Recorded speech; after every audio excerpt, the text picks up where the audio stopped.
Is that everything besides the Lost rewatch? Yeah, I think it is. I think that is everything, guys. Except for the Lost rewatch. So let's jump into the Lost rewatch. We got 3 episodes. We got Flashes Before Your Eyes. We've got Stranger in a Strange Land. And then we've got Tricia Tanaka is dead. Tricia Tanaka will be kind of tough to talk about. And I'll get to why here in just a second. But Flashes Before Your Eyes is a 10 out of 10 episode. Holy shit, this episode's fantastic. Fantastic. From start to end. It's funny in parts. It is, oh my god. Henry Ian Cusick and Sonya Walger's chemistry is so phenomenal. This is the second time we've seen them together. And you are so invested in them. Like, oh. And Desmond as a character is bloody freaking brilliant, man. Oh my god. I remember watching this episode when it aired and just being blown away. And I was so happy that it's aged appropriately. It's so freaking good. Starts out, reminding you, oh yeah, that's right, Echo died. And they're telling Charlie and Hurley's like, people are going to be looking to you to see how you react as we go to find whatever they're going to do. And Desmond's kind of looking around like being weird. He goes back, he gets in the water, and I completely kind of forgot about this. Because for a second I thought it was a loophole, and then like halfway through the episode I'm like, oh, I remember why. But I thought it was like he goes out to, there's a woman in the water, and you realize it's Claire, and he brings her back and he saves her life. I'm like, man, that's kind of a plot hole, isn't it? The fact that he saves Claire's life, but, because, like, the spoilers, I guess. I mean, like I said, the show's almost 20 years old. This whole season, Charlie's storyline is that Desmond continuously has to save his life because of the universe, course correction, and all these flashes that he sees. He sees Charlie dying, so he's trying to change it because of also other stuff that happens in this episode where he doesn't think he can change things, so he breaks up with Penny and then realizes he can change things, and then it gets ripped away from you. It's a great episode. I'm like, so he saves Claire's life, and he doesn't have to save her life all the time? That's kind of weird. And then I have to think, like, oh, that's right. Charlie was supposed to jump in the water to save Claire, and that's where he drowns. Like, that's where he was supposed to drown. And that's like the second time he saved lives, because there was like a lightning thing that happened a few episodes ago that I didn't talk about. But, man, God, this episode's so freaking good.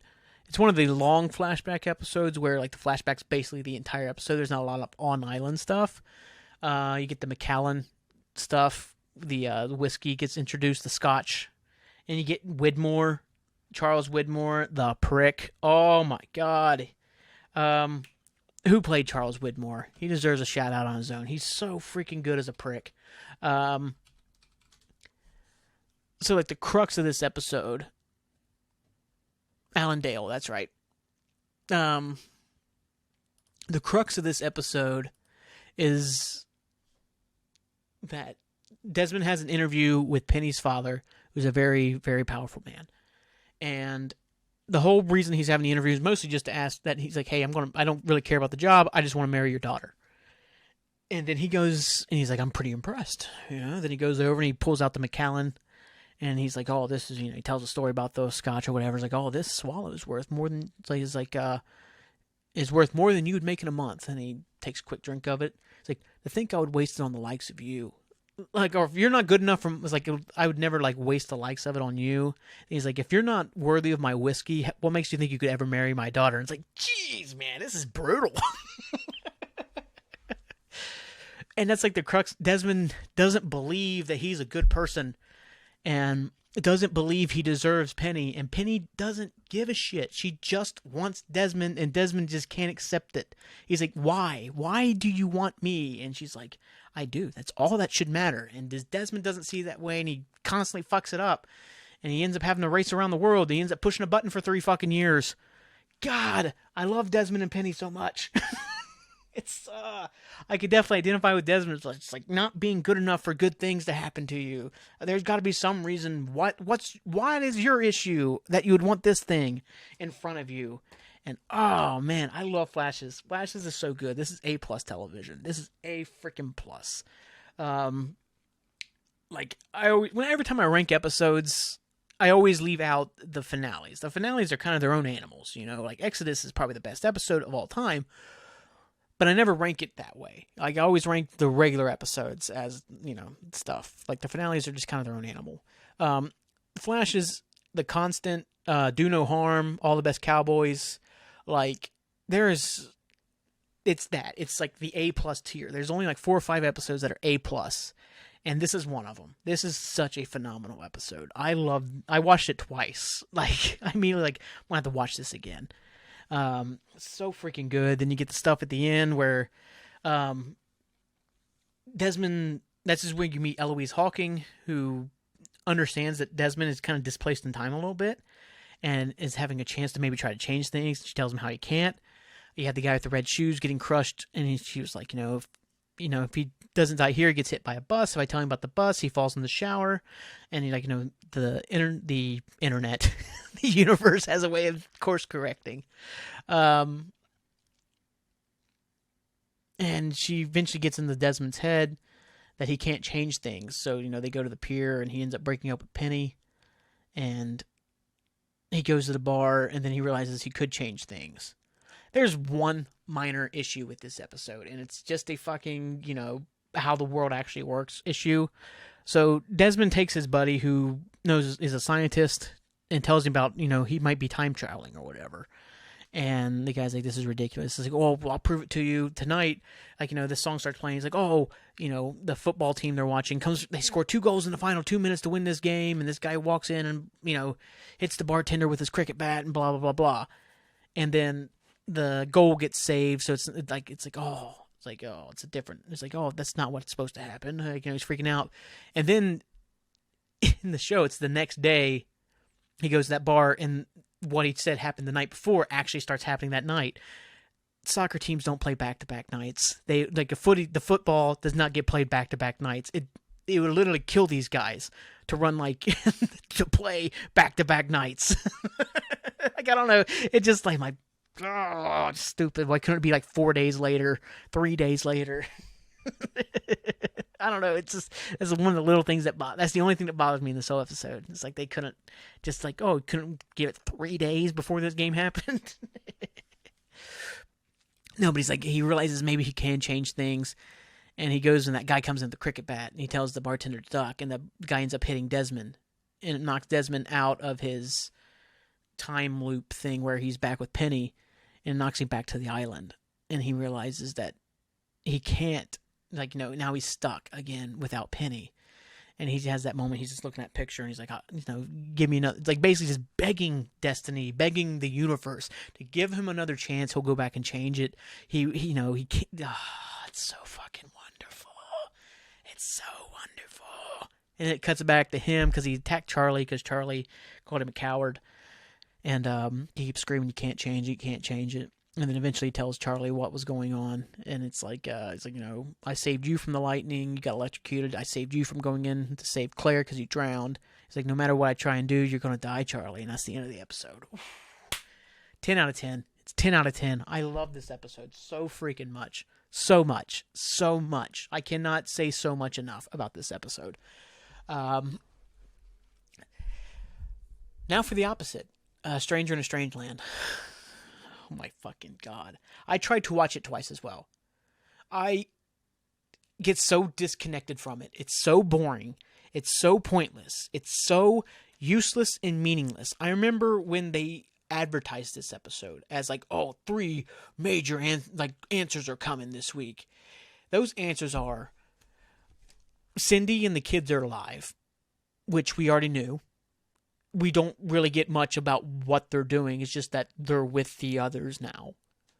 I guess the second one is that Juliet, what happens with Juliet for killing Danny. And the other one is Jack's tattoos and what they mean. Those are the 3 crazy answers we got this week. Oh my... Sorry. I hate this episode. I hate it. As much as I do not like Fire and Water...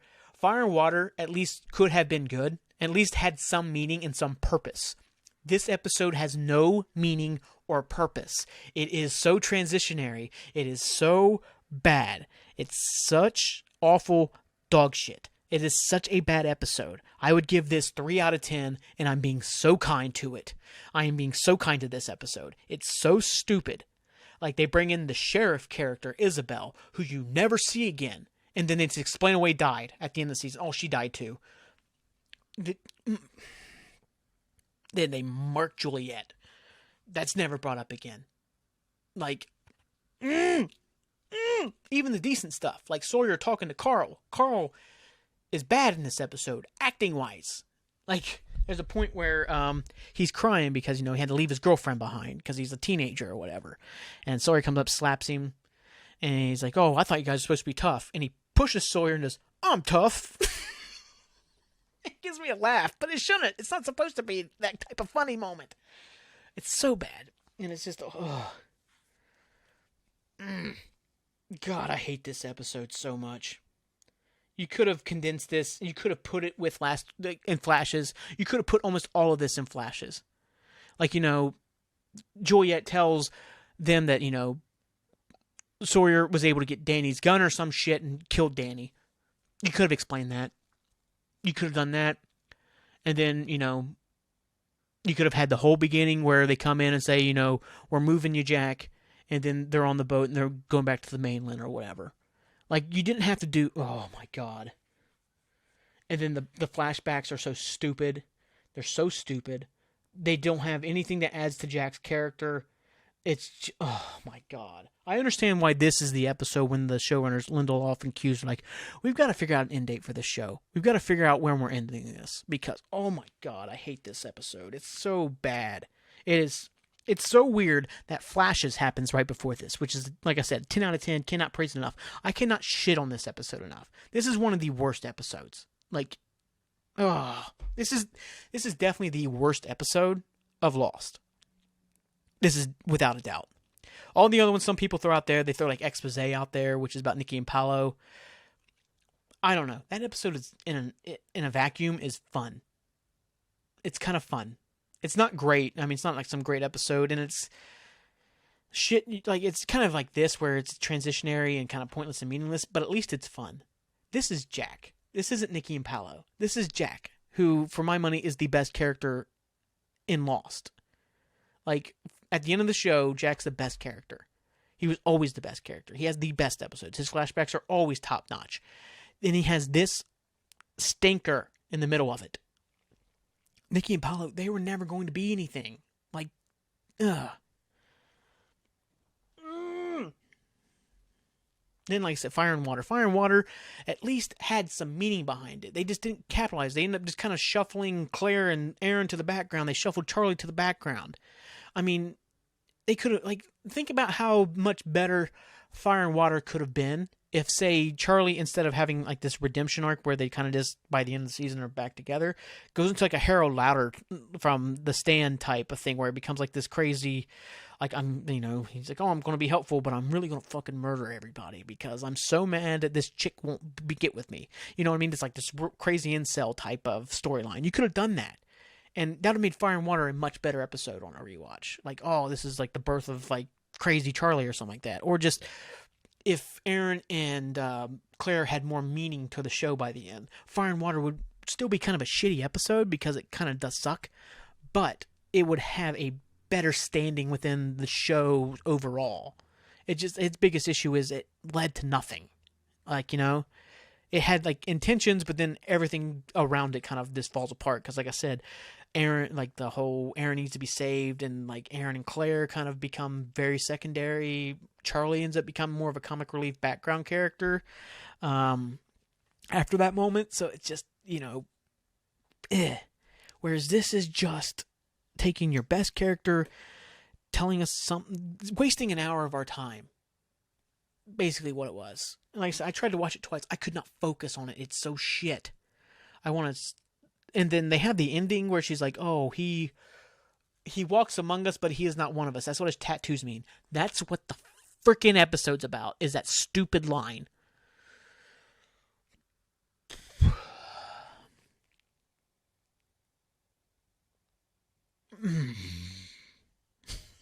I hate this episode so much. I hate it. I despise its existence. If I ever do another Lost rewatch a few years down the road, I am skipping this episode. I am not watching this episode ever again. Oh, 3 out of 10, and I am being so freaking kind. So kind. I am being more kind right now. I'm being kinder to this episode than I was to the blind guy in Kroger's right now. I'm far more. Oh my god.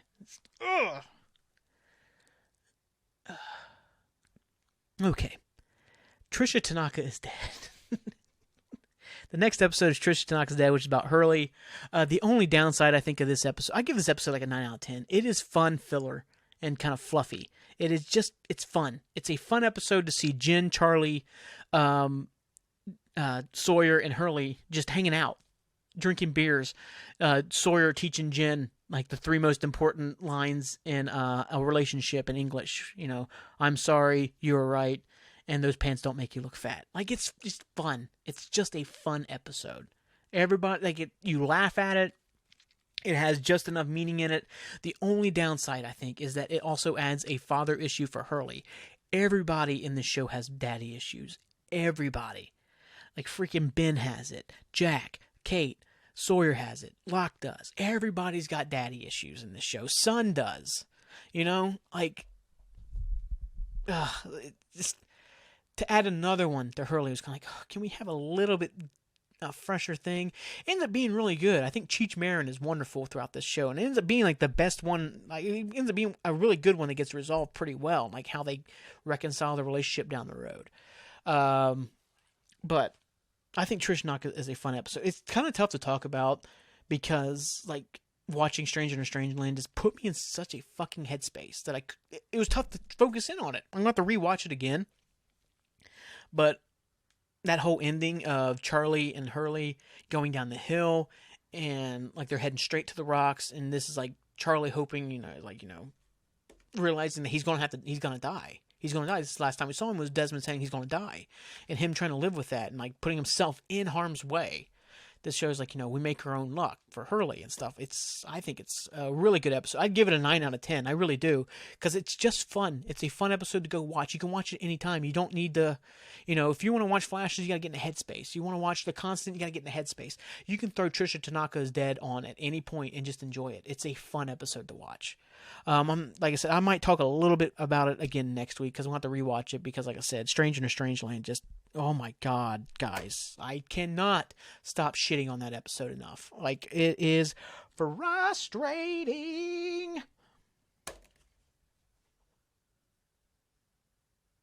Yeah.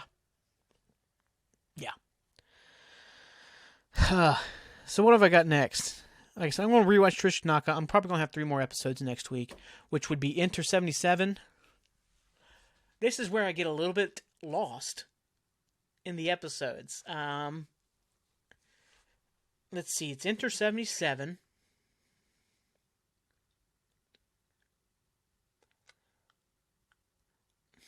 Is it Par Avion? And one of them. That's going to be my guess. Let's see. Season 3 Lost. Oh, boy. My guesses are... I know it's Enter 77. And, I'm pretty sure it's going to be Enter 77, Par Avion, and one of them. I think that's... No, or is it One of Us? One of Us. Oh! 2 of them are right. It's Enter 77. It's Par Avion. This is The Man from Tallahassee. One of Us is quite a few episodes away. All right, yeah, so I'll have 3 episodes next week. Enter 77, which is a Saeed episode. Par Avion is Claire, and The Man from Tallahassee is... Is that Sawyer? I think it is. Nope, it's Locke. Oh, it's when you find out how Locke got paralyzed. That's right. There we go. Yeah, so I'll have those 3 episodes next week.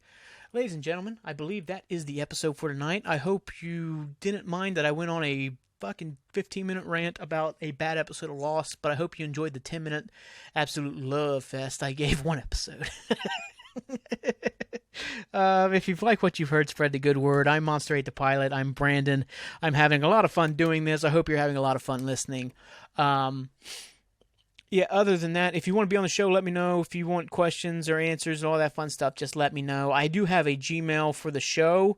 I haven't checked it at all. I don't think I've put it out there at all. It's basically, it's the same as the show. Monster 8 the Pilot, the show.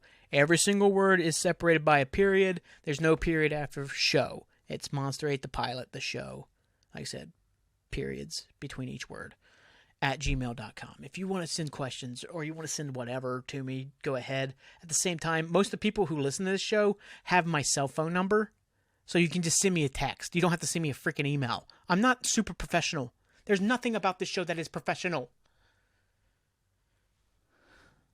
Whatever. Anyway, thank you once again.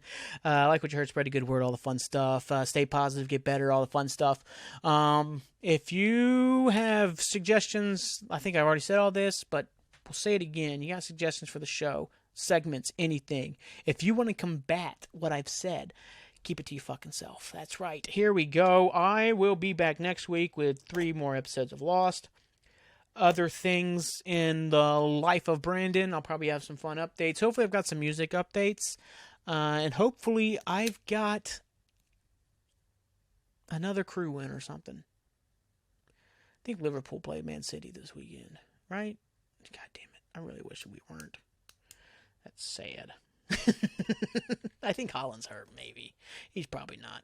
But whatever. Anyway, peace out, ladies and gentlemen. Have a great rest of your night. Great rest of your week. I'll be back actually this Thursday with the Nick Baxter episode, more than likely.